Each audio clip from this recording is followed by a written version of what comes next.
I think the one thing that a lot of folks have to acknowledge, and they don't want to, because they love to be idealistic, they love to be inspired, they love democracy or what they believe to be democracy.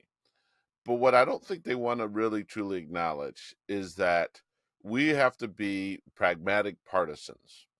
And you don't, and Republicans, as much as people say they're pragmatic partisans. Pragmatic partisanship is what got Trump, or the Republicans Trump, in 2016. Because in 2016 there's a lot of values that Donald Trump has that's at odds with the Republican base. But the Republican base understood he was their candidate and he would move the ball forward and on the issues they want, and they got the Supreme Court they want. They got a lot of stuff that they wanted, right? Um, Joe Biden, to your point, you said Democratic policies are popular. Joe Biden is the incumbent president. The first thing that you have to understand in pragmatic partisanship, you do not destabilize your your incumbent president, especially when he's successful, and especially when the only real liability or concern that people have is his ageism, right? Which, but realistically, on everything he's doing what we wanted him to do. He's, now when I say we, that's the larger we, that's the greater, the larger Democratic piece. Of course, there's elements of the base, elements of the coalition he needs who are unhappy with this issue or that issue, but he's moving the ball along. So before we talk about, and this would be the same if Bernie Sanders was our president, you and I, if Bernie Sanders was a Democratic president, and I hate this because I'm not a Bernie Sanders fan. Do you know how hard, if Bernie Sanders was the Democratic president incumbent? Do you know how hard in the paint I'd be going for Bernie Sanders right now? Do you know how much I cannot stand Bernie Sanders? But I'm a pragmatic partisan. So I understand that my values, my beliefs, the things that the reason why I am a Democrat, and I'm a partisan Democrat, but the reason why I'm a Democrat, it's going to be Bernie Sanders or Donald Trump, and I'm going to ride that horse. And well, put it this way: if it was 2020 and Bernie Sanders got the nomination, do you know how hard in the paint I would have gone for Bernie Sanders, even though I cannot stand the man and his approach? I would have gone hard in the paint because I'm a pragmatic partisan. And you don't destabilize or undermine your, whether you're Republican or Democrat, you do not undermine your incumbent president going into reelection. That's the first thing. We stop there. And that's a base, and that's not a motion, that's what everything else. But then after we establish that, there's a whole hell of a lot to be proud of what Biden has done. What he's accomplished in his first term, how successful he's been. Trump kept talking shit about infrastructure week. And it was Biden or one of his spokespeople said, "You now got an infrastructure future because of all that." He didn't talk about infrastructure week. We're gonna have infrastructure week every week for the next however many years because of what Biden did, right? And not just in name, but in accomplishments. When a lot of people want him to do something about student loans. Do you realize how? And let's use a football analogy here. Nicholas, ball control is a ball control offense. Just keep moving the ball forward. Pick up 5 here, 6 here, 3 here. Maybe 20 there.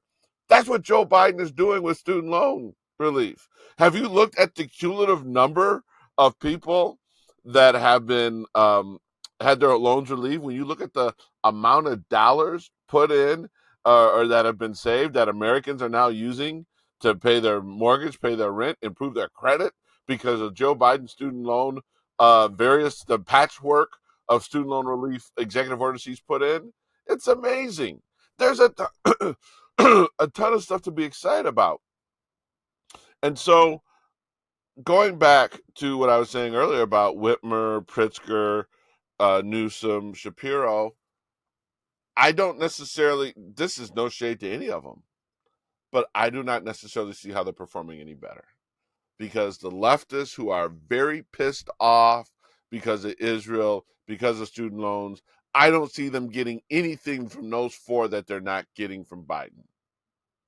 And do we really think? do we really think that they would be to the left of Biden on Israel? Do we? No. And for the people in the center, the moderates, the independents who like, are they really going to get excited? Because I think most of those folks on some of those issues that the moderates don't want us to go too left on. Do you really think that they would be more moderate than Biden on any of those issues? They might be more to the left of Biden on those issues. So, I mean, does that make sense or not? No, everything you said makes perfect sense. I think, in a weird way, Joe Biden is the perfect candidate. In the weirdest way, John, because he's smart enough to outsmart McCarthy, McConnell, and navigate. Smart enough to get bipartisan legislative done. Smart enough to give enough to the left, the student loans, the climate change, etc. All that stuff that's important. It's not like he's dropping crumbs just to keep people happy. Like, the stuff is massively important, right? Progressive enough to cap insulin at $35. Let me repeat that for anybody who doesn't remember that, right? He's progressive enough to take on pharma. All these leftists are big pharma, not GMO, and blah, blah, blah. And yet the only guy who's ever done it is the guy you think is unpopular, right? He's almost the perfect candidate. Now, granted, is he old and he walks a little slow? I don't care. I don't care. I guess what? I get out of bed and I have trouble walking sometimes. Like, you know what I mean? Like, we all struggle with our own thing, right? Far from me to criticize how anybody else walks, right? But again, if he's shepherding all these democratic policies that you want, then what else do you want? You just want your cake and eat it.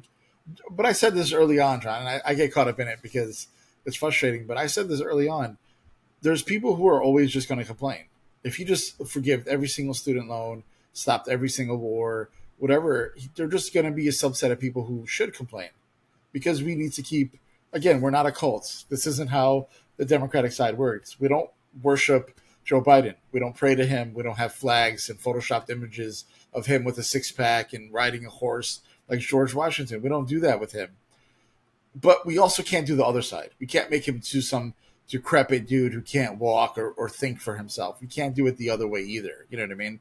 We have to be steadfast. It's funny you bring up Bernie, because do you remember that video, that viral video of him when he was on a campaign stop and the bird came up onto the lantern and everybody went crazy?